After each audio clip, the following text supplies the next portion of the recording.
Hi guys, welcome back to my channel. This is Darren, and today we're going to do my Stitch With Me that I did last week and deleted. So I hope you're all well. And as you can see, we're working on the Wizard Septimus, which is a Heaven and Earth design. Artwork by Jan Krasny, not Jan Patrick Krasny. I said it right instead of Crancy. And I'm going to go through your questions that I got as well. So it's going to be a busy one. So yeah, so this is the one we're doing. It's going to be fun getting down to this part. It's going to be fun. That's going to be a long time though. So right, so let's get started. When I can find out where I'm starting.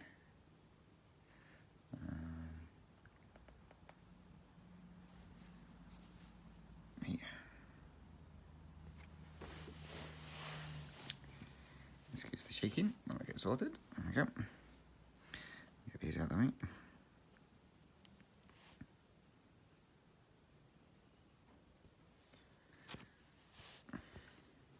So I hope you're all well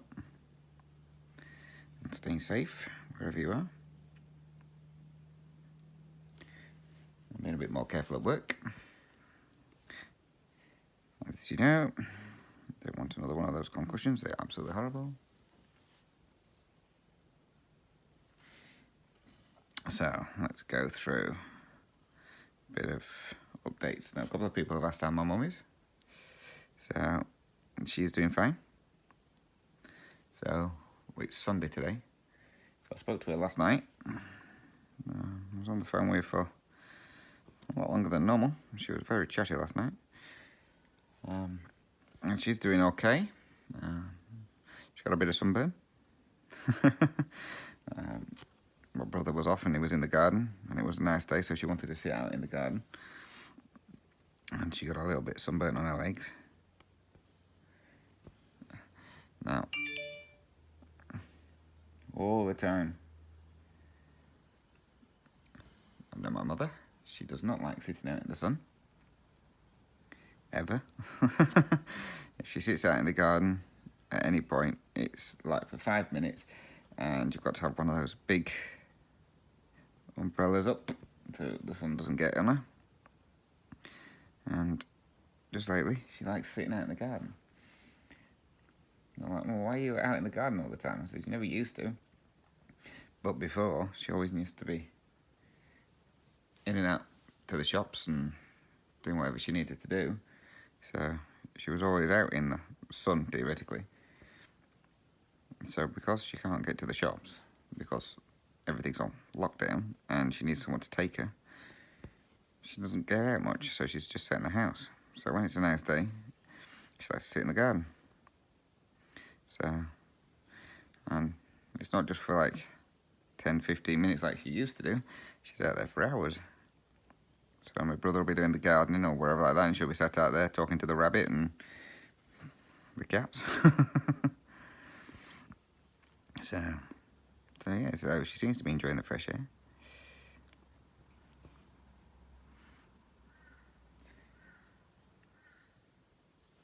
One thing she's not happy about at the moment is her favourite carer, the one I told you who came to see her when she had the dog put down. She got moved onto a different route, but she doesn't like the route that she's been put onto, and she's requested to come back to her old route, because she says the people she has to look after on that one are not very nice. So she wants to come back and do the route that she's done most of the time, which is with my mum. So she's requested for that. So my mum can't wait for her to come back, because she keeps getting all these strange carers in that she doesn't know. She gets the odd one that she does know, but she prefers her old faithful ones. So she's doing okay as well with her exercises. Now, her favourite carer used to make her do the exercises in the morning. The new ones, not so much, because what she has to do is lift her left arm up and hold it above her head. Is to try and get her the muscles working again in her arm.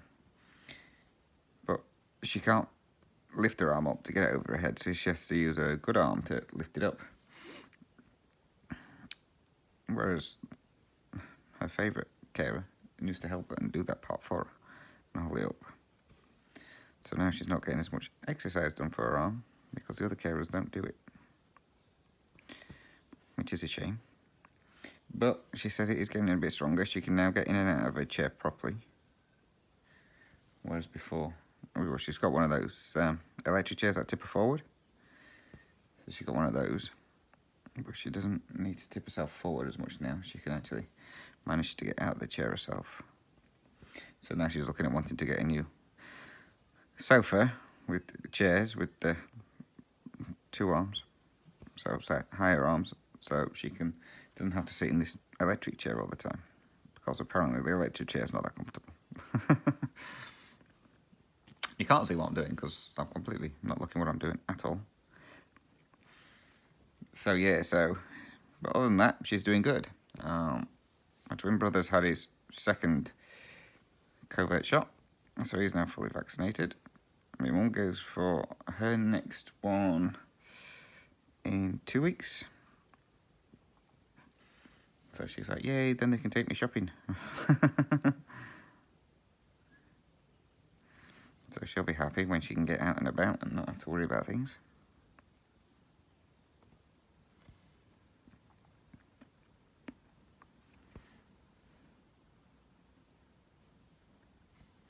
So other than that, she's doing really well.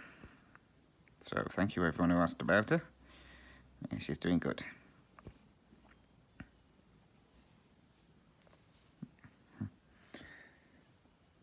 So I've lost myself. Hang on. There. So Shane's still doing his truck driving course. He's doing alright on that one. It was on a lesson and the driving instructor said if you're doing this as a test you would have passed. So he's quite happy that he's actually picking it up.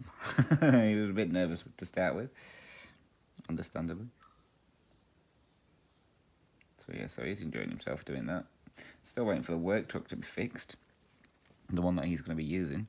So this truck has been broken for quite a while now.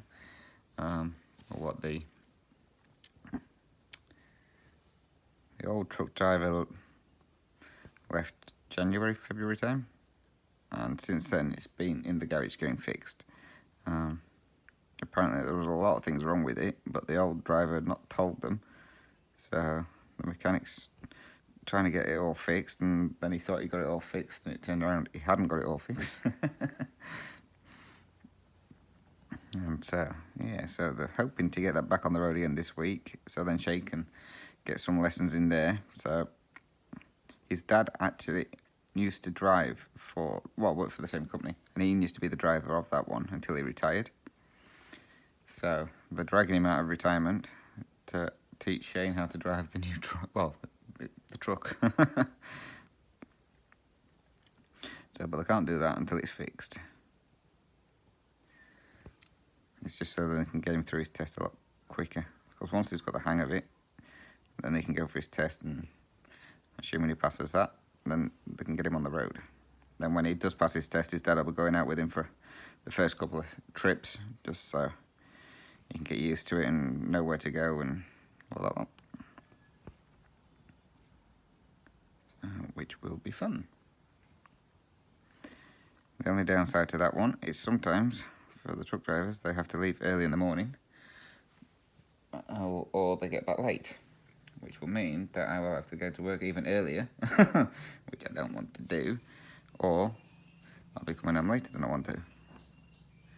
So luckily, Shane's sister works with us now as well. She has her own car.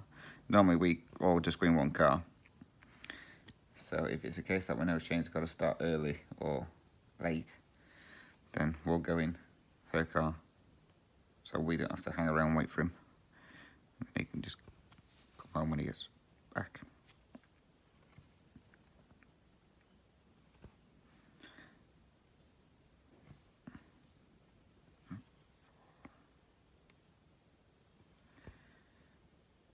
So other other than that, everything is going all good. Again, if you've not watched my latest update video, you may want to do that. There's a couple of giveaways on there. And so far, it seems pretty popular. I had a fair few comments yesterday before I went to bed. And then I woke up this morning and I had 85 comments. It's like, that's going to take me a while to get through. So yeah, so everyone seems to have wanting the charts that I've put on there, so which is good. Means people are interested.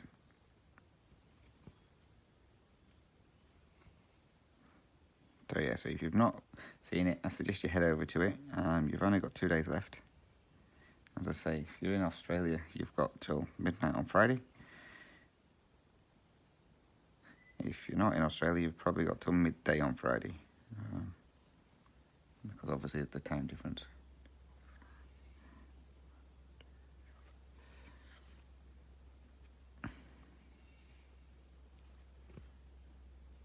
But yeah, it's going to be fun seeing how many people want what. It's great. So if you don't know, there's 4 charts up for grabs, all different types.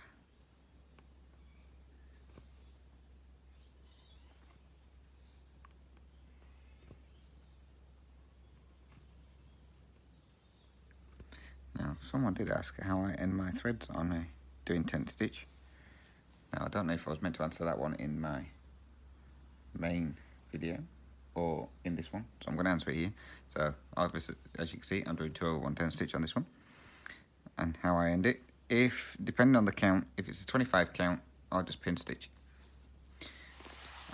This one obviously, well, 25 count or lower, so I only do 25 or 14, so so I will just pin stitch it. On this one, what I will do, there, I will just run it underneath the stitches that I've done.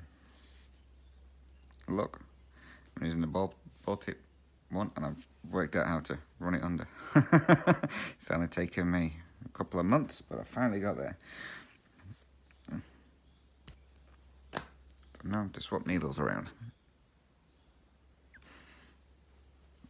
So that's how I end it. I just run them under a couple of stitches. I don't double back and double back because with the amount of confetti in these, you end up stitching it over anyway. So it works out easy. Right, so let me get threaded up again.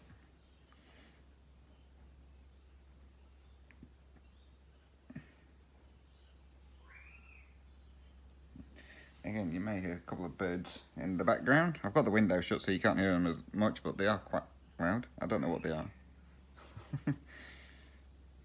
Luckily, the cockatoos flew over this morning before I started my video. Otherwise, you wouldn't have been able to hear anything.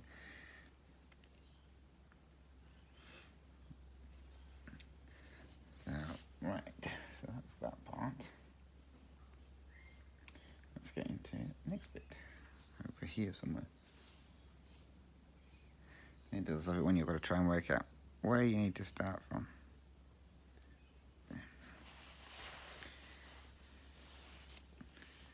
Right. Okay, right, so we have some questions. So let's get into those. Because otherwise this is going to be a really, really, really long stitch with me. I know some of you like the sound of my voice. Me personally, I don't. Not joking. So, right, so the first question is from Danielle, who is the Cardiff stitcher. Asked how come when I first came over to Australia, I weren't allowed to work for the first 3 months. So when I first came over here, I was on a visitor's visa. So how it works is you have to apply for a, in my case, my partner visa in order to come over here. Now, if I applied for it in the UK, I wouldn't have been able to come over here until everything was sorted, and I've been granted my temporary visa, which is what I'm on at the moment. So there was a way around it, which was if you come over on a holiday visa and then you apply for your visa that you want to apply for, and that gives you then a bridging visa, which means you can stay in the country until they make a decision on your application. Now, because I came over on a visitor's visa, just to be on the safe side, I got a return flight. Didn't want to come over here and then find out I couldn't get back home again. So I got a return ticket. So you have to put down if you have a return flight. So I did that. Where are we? There. Which meant that my flight was on Valentine's Day, actually, the 14th of February was the day when my flight was due to go if I returned. So they started my bridging visa from when my flight was meant to be. So for the first 3 months, I couldn't work. And I've just knocked all my stitches off on Pattern Keeper, trying to move stuff around. So bear with me just 2 seconds while I try and rectify this. So yeah, so I had to wait 3 months before I was allowed to work, because I did phone them up and say, obviously I've got my bridging visa now. It says I'm not allowed to do any kind of work until the 14th. Am I allowed to do any work at all? And they went, no, not even allowed to do voluntary work, because it would then be against my terms of my visa and I would get deported. So for the first 3 months I was sat around doing nothing. So that's the reason I took up my cross stitching and finished off my Majestic Tiger, the piece behind me. And then got into starting my Hades and then just carried on from there. So yeah, so that is why I went out to work for the first 3 months.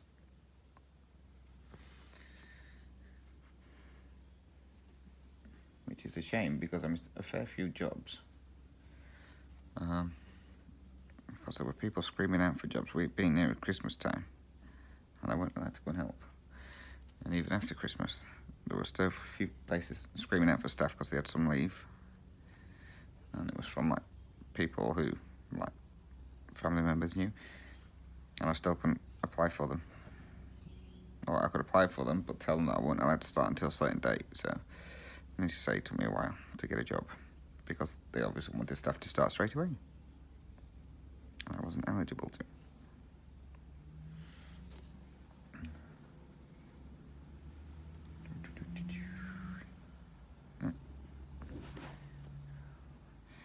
Right, next question. Oh, again from Daniel. How do you set your camera up for Stitch With Me sessions? So, as you know, I bought one of those overhead camera arms, which I can't use, because if you hear a noise in the background, it's the cat's playing. I can't use it because I have nowhere to clamp it onto. So it's got a clamp that you clamp onto like a tabletop or something like that. But it doesn't open wide enough for the tabletops over here that I've got, or the windowsills. So the only place I can clamp it is on the fire surround. We don't have a fire, but we have a fire surround. I don't know why. So that's the only place I can clamp it. But clamping it up there, it's too high for me to actually see what you're seeing. So I don't know how close I'm in on the fabric or anything like that. So I think I've done one Stitch With Me, maybe 2 Stitch With Me's with it, but it just wasn't right. So I need to find something I can clamp it onto. So at the moment, how I have it, I have my Lowry stand, as you know, and I have my phone clamped into my Lowry stand, and then I have it lifted up a bit so I can still see what's going off, but not down too far. And then obviously I hold my fabric, my piece in my arms and rest it on my knee.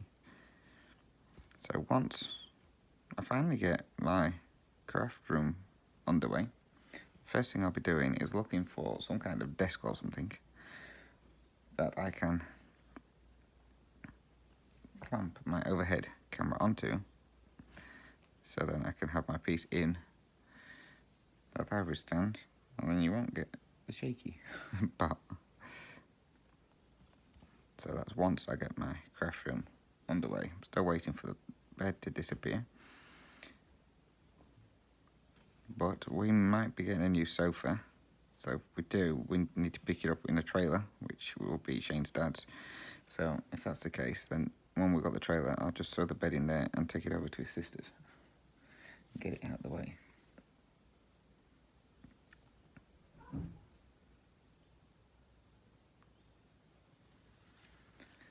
Because yeah, there's nothing worse than wanting to do something and then the plans are messed up because you're waiting on somebody else. So I'll say what, I've been waiting. Well, the bed was going before Christmas, and it's still here. So they had the means to pick it up. They had a big car, but chose not to.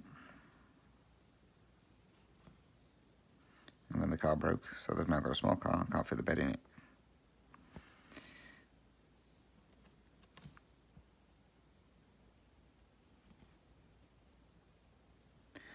Right. Let me just mark those off, and then next question.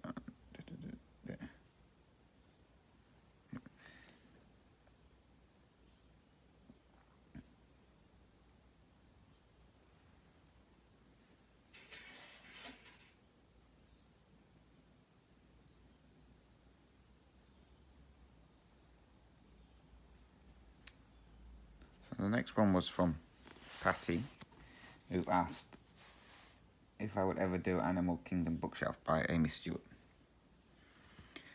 To be honest with you, I like the look of it. It looks okay, but I'm not really into all the bookshelf ones. I probably would do it. I mean, that's one of the patterns I did for the giveaway. So if nobody wants that one, then obviously I'll keep it. But yeah, I mean, it's not one that I would go out my way to do. I like the look of it. Well, I'll tell you, I probably would do it. Eventually. I know a couple of people who are doing them. And it does look really good the way it's coming along.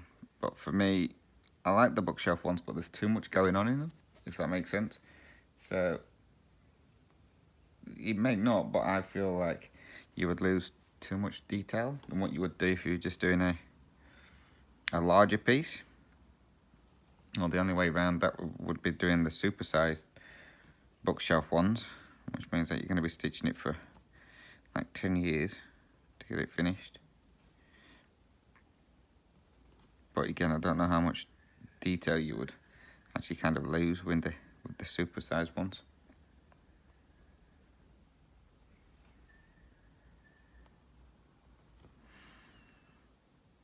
But who knows? Maybe one day.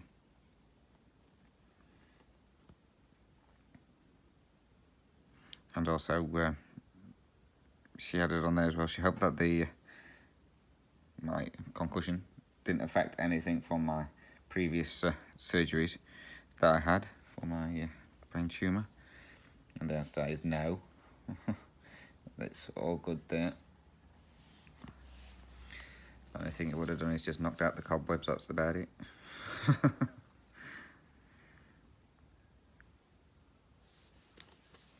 Just tie this piece off. The only thing when you're stitching near an end is trying to get in to finish your stitching off.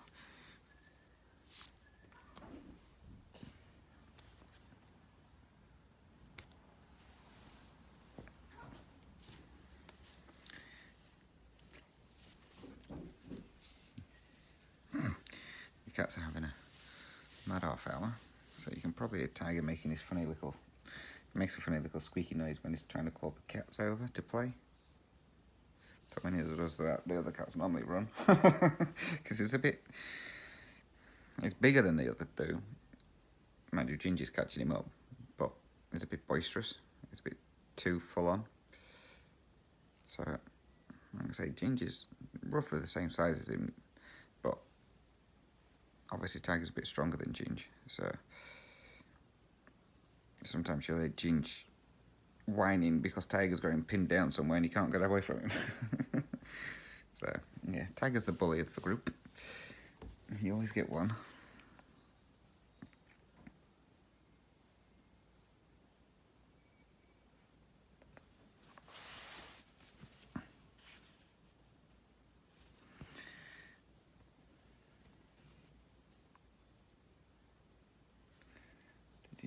Just work it.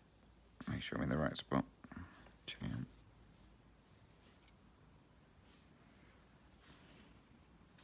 Right. Next question.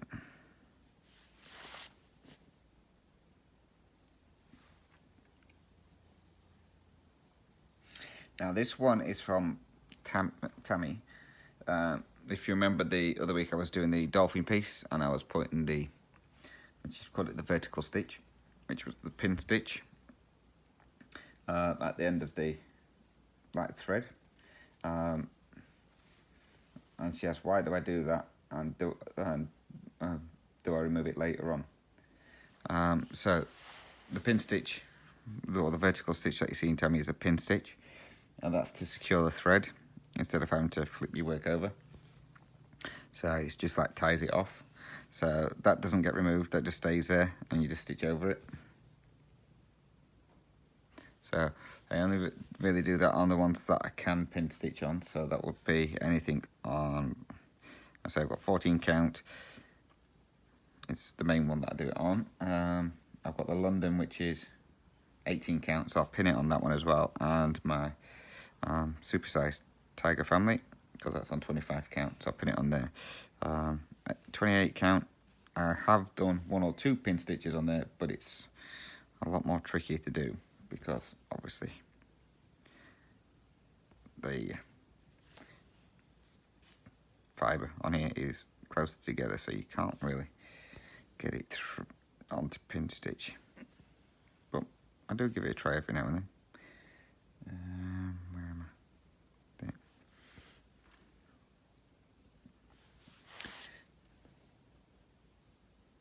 And she's also a fan of the way I stitch with it being so close up and clear. So thank you for that, Tammy.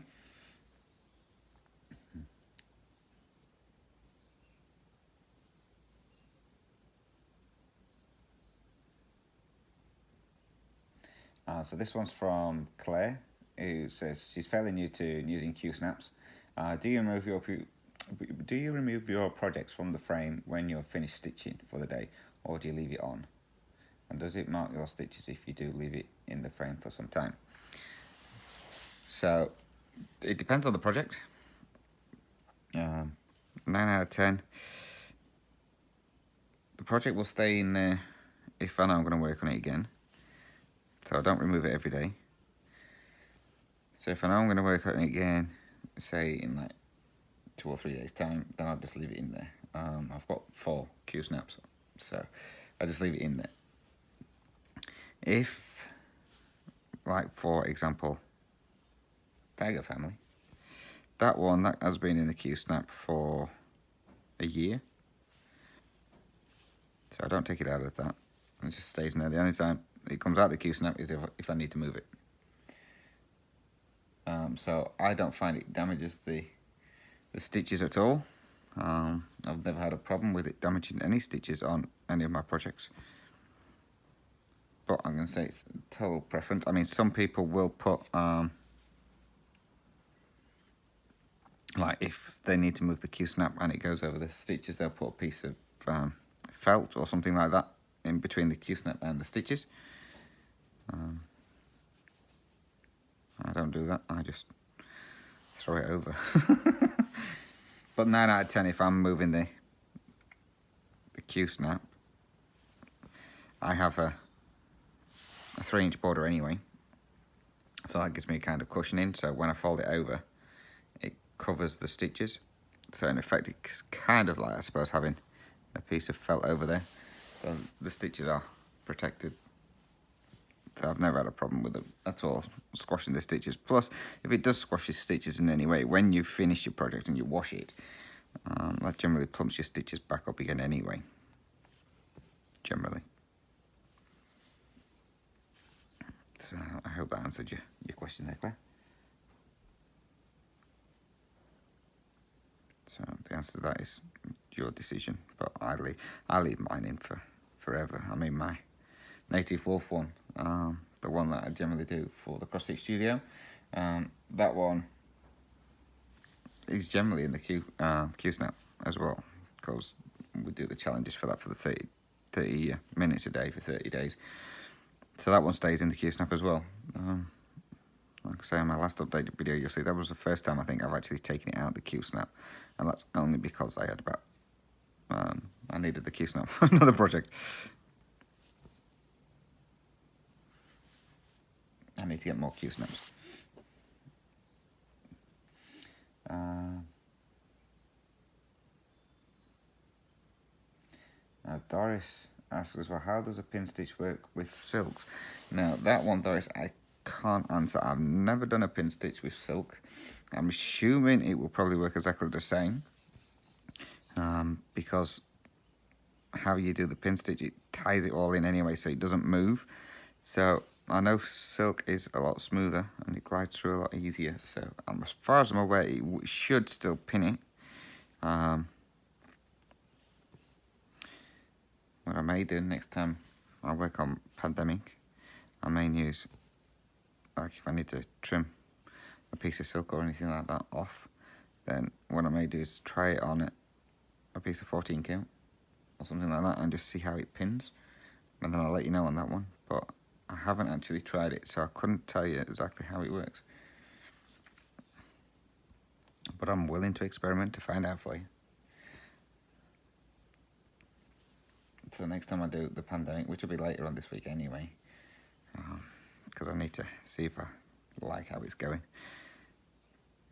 I know I'll have a little bit of an offcut, so I should have enough to do a pin stitch on a 14 count piece of fader. And then I'll let you know in my next update.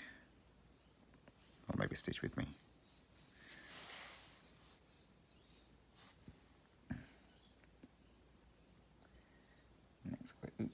Next question.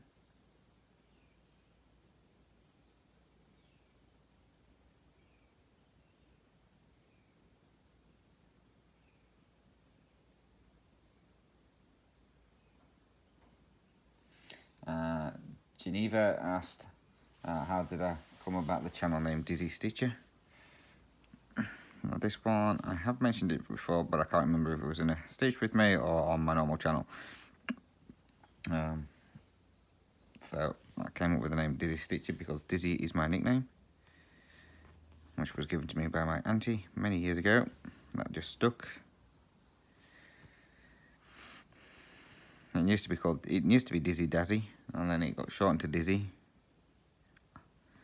And then my cousins started calling me it, and then my brother started calling me it, and then my mum started calling me it, so it just stuck. So everyone just calls me Dizzy. So that's how I came up with the name Dizzy Stitcher. It's just my nickname.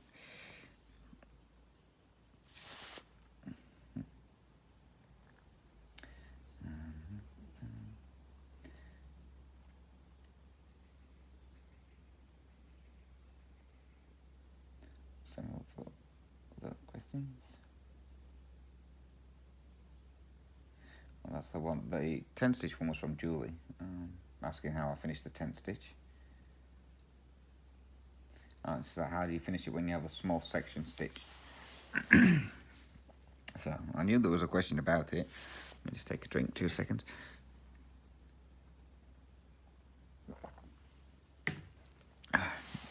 So if I have just a small section stitched, that's a tongue twister. If I have just a small section stitched, then what I would do first of all is to make sure that the section that I'm going to be stitching has more a couple of stitches close together. So for example, this area I'm working in, so I would make sure that it had like at least maybe about 6 or 7 stitches together with the same colour. And then it means I can then thread the end under the stitches. As I say, if it's like a 25 count or below, then I'll just pin stitch it.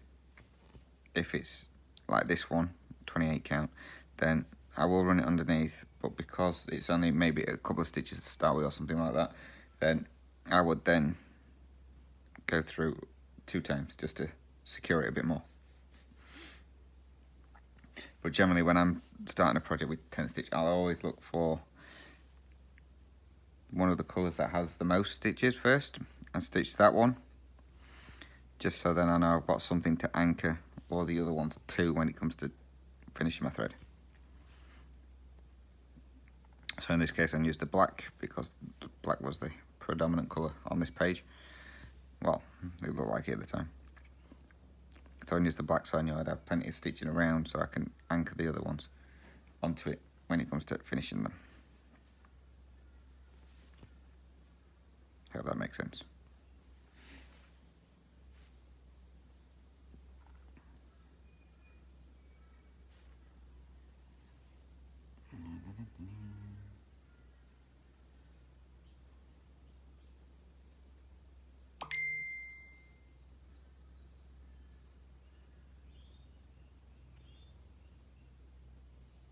Just having a look. I'm sure I've got some more questions, but I'm just trying to find them. That could be it.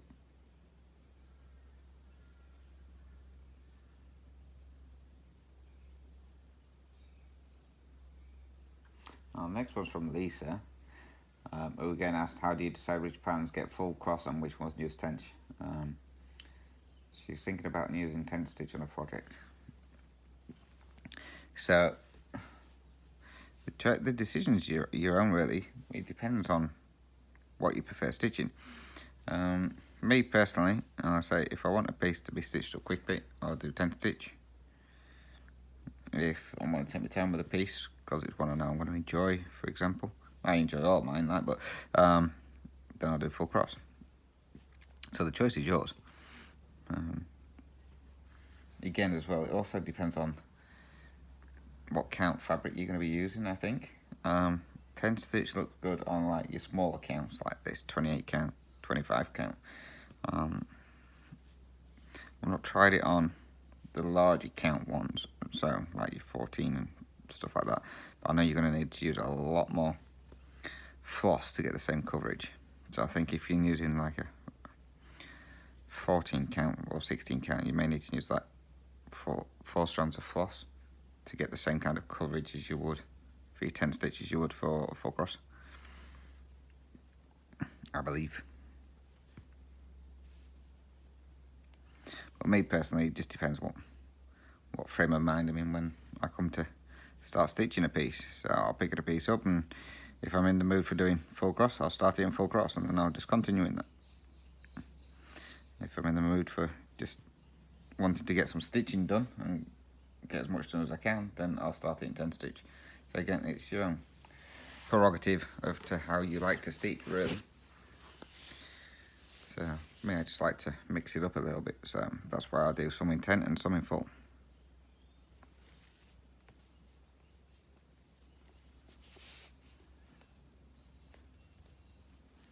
The only reason I started doing 10 stitch is, who was I watching?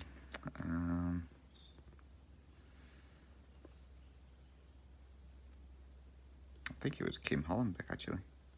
Again, when she was doing Oh Baby.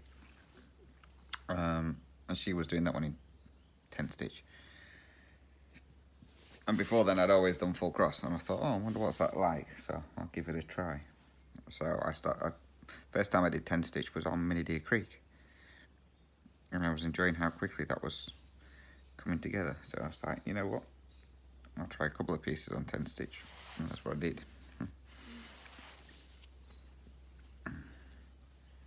So just give it a try. See how you like it. As I say, again, depending on your chart and everything like that, it depends on how much floss you're going to use as well.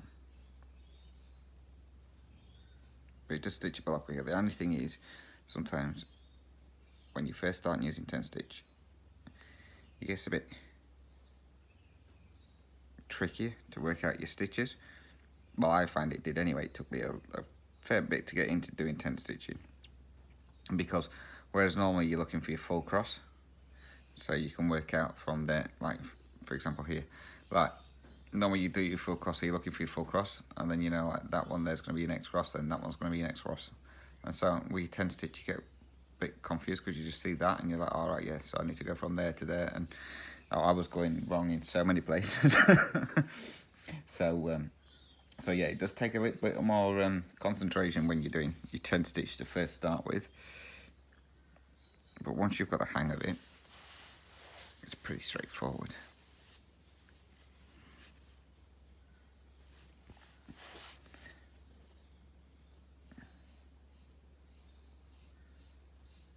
I think that was the last question. That was the last question. Wow, that went quick.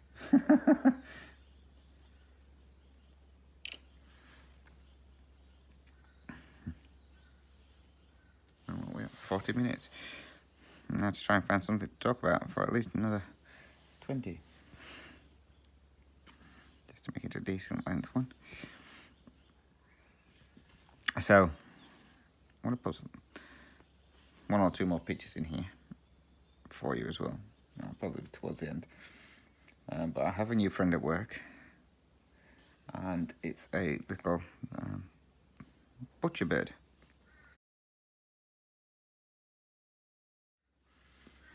So I don't think you have. I don't know if butcher birds are in other countries or not, or if it's just native to Australia. I'm not sure. But these birds generally meant to eat meat, and so they're called butcher birds. I looked it up as to why they're called butcher birds, and apparently it's because they impale their prey on like thorns or twigs, and then rip them to bits. So that's why they're called a butcher bird. Anyway, so they're meant to eat meat. These butcher birds, there's 3 that come. They always show up at break times at work, and they're not after the bread or anything like that. They want the biscuits. So yeah, they come and nick the biscuits that we have at break time for your coffee. So, which is quite funny. So you just sit down and they come up and want your biscuits. But they have a habit as well of just stealing them. I will break a little bit off and give it to them because they come right up to you. So I will break a little bit off and give it to them, and then for the part that I've finished, I'll just leave it on the side, and then you turn around. Well, say like we go back to work, and it might still be there ready for like the next break when I know they're going to be back. And you turn around, and you see one flying away with the remainder of the biscuit. It's like, really? So yeah, so he comes right up to you as well, and lets my hand feed him and everything. The main one. And then there's another one that comes as well every now and then there's a juvenile one, so not baby, but not quite an adult yet. And he comes now. Now he'll sit there and he'll sing for biscuits, but he won't come up to you yet. I've tried, but he's not used to it yet. So he will just sit up the top and wait to see where you put the biscuit, and then he'll come down and eat it. So it's quite funny. But then we have I think they're called noisy miners. Someone mentioned it before. Because they know that there's food around, they're there. So try not to put too much food out because they just come and steal it all. So what they've started doing is actually coming in when the butcher birds come in as well.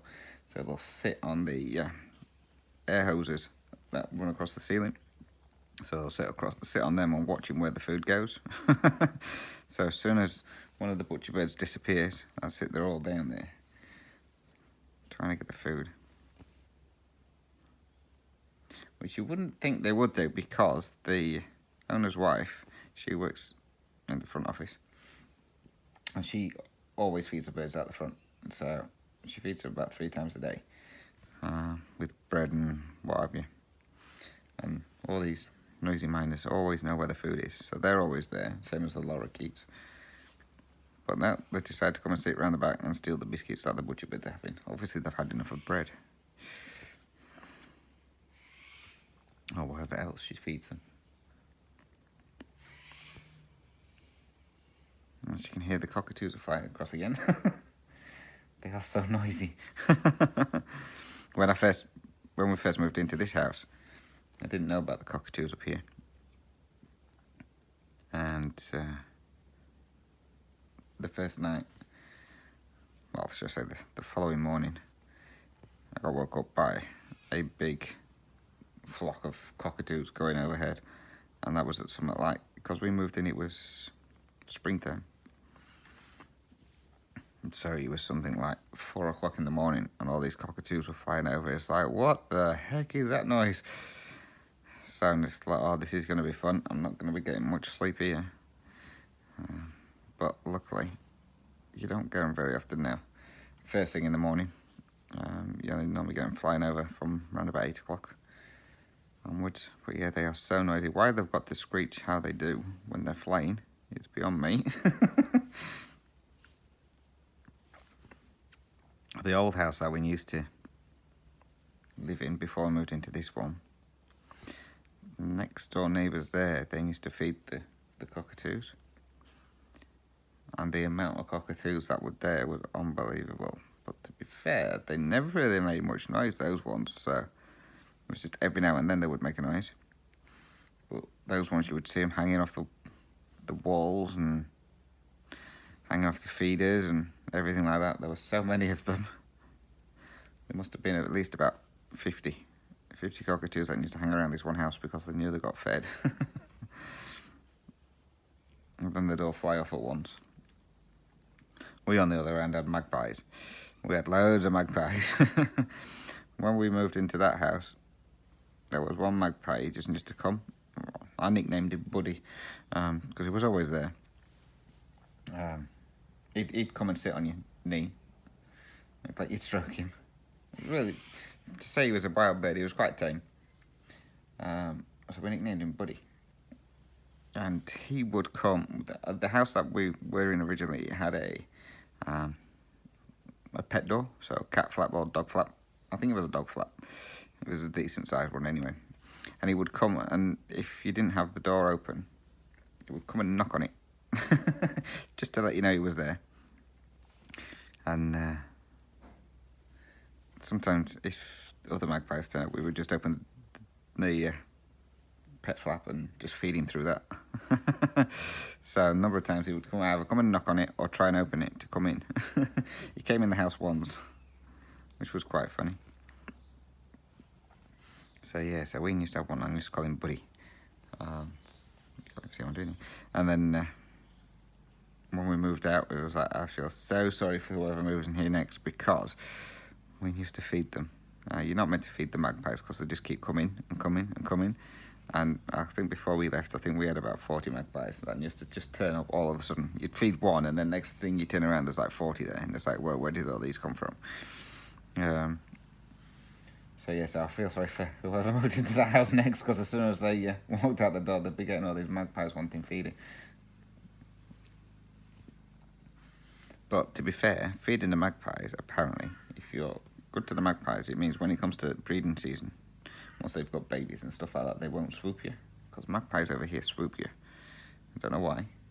They don't in the UK, but, well, I've never heard of it in the UK anyway. But over here they swoop you if you're near nesting season.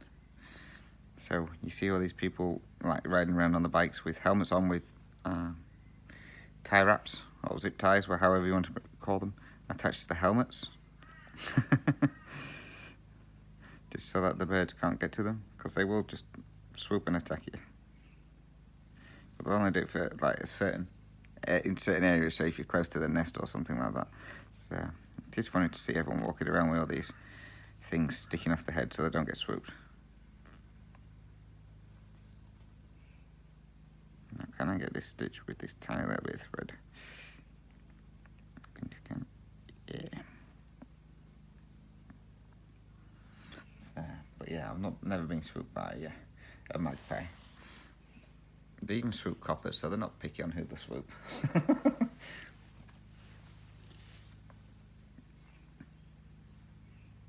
But yeah, I've never been swooped by them, I just feed them.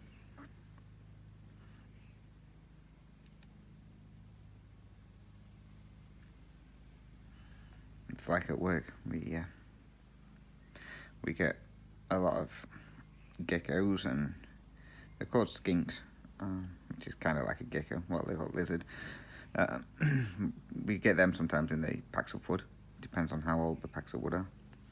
So we get them in there, so all the others will be just like, just carry on cutting it or something like that. I go around picking them up, taking them over to the, like, where the trees and grass and that are, releasing them over there, and they're like, seriously, it's a gecko? It's like, I don't care.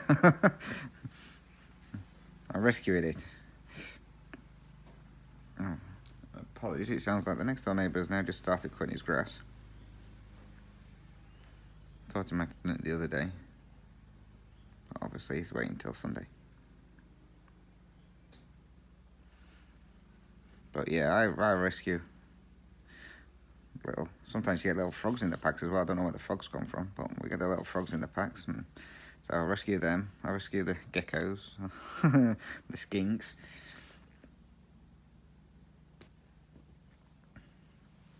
And then we have native bees as well. They like the sap from the trees, well, from the wood. So they'll come and sit on the wood and drink the sap. So I actually move a sappy piece of wood to one side so that all the bees can get on there, so they don't get picked up with the wood and stuck through the machine to cut them. So I always put a piece of wood out of the way so that I can go and sit on that as well. So yeah, I'm a big softie when it comes to animals. Spiders, not so much. I just flick them off. I'm not bothered about the spiders. It depends how big they are. If they're really big, they go under my foot. But if they're the small ones, I just flick them off. Sometimes you'll get the odd cockroach as well, so that one will go through the machine. And I'll leave that on the button, just let that one go through the machine. So, right. I'm going to leave that there, I think. So what are we at? We're about 53 minutes. So, not done too bad. Filling in nicely. So what we've done, we've done 254 stitches. So that's not bad in 50 minutes. And that's with finding questions and everything like that on there as well. So again, if you've got any questions that you want me to answer for you, then by all means, drop me a line down below in the comments. And I'll get that answered in the next Stitch With Me. Or again, send me an email. Again, email address, link down below, is dizzystitcher@gmail.com. Or again, if you're on Instagram, just send me a message on there as well. And on Instagram, it's dizzystitcher. Again, all this linked down below. So you should all know this anyway by now. I've said it that many times. But you never know, there might be some new people on there. But yeah. Again, if you've got a project you want to see me work on for a Stitch With Me, then by all means do let me know. And we'll dig that one out. And do a next Stitch With Me on that one. So there definitely will be a Stitch With Me again next week as well, because it should be I think it's a long weekend this weekend coming up. Because it's Anzac Day. Yes, Anzac Day. So we've actually got the Monday off, so we've got a long weekend. So there'll definitely be a Stitch With Me then. So, but again, guys, any questions, please feel free to let me know. Again, thank you very much for watching. And I hope you got plenty of stitching in. Like I said, we didn't do too bad. 254 stitches in 50 minutes, so not bad at all. So thanks again for watching, guys. Take care. Happy stitching, happy crafting. And I'll catch you in my next video, whether it be my next Stitch With Me or my next update. Again, if you are interested in any of the giveaways in the made an update. Make sure you put your comments down before Friday, or midday Friday, so that I can get those all drawn first thing on Saturday morning. So again, thanks for watching, guys. Hope you enjoyed. Take care. I'll speak to you soon.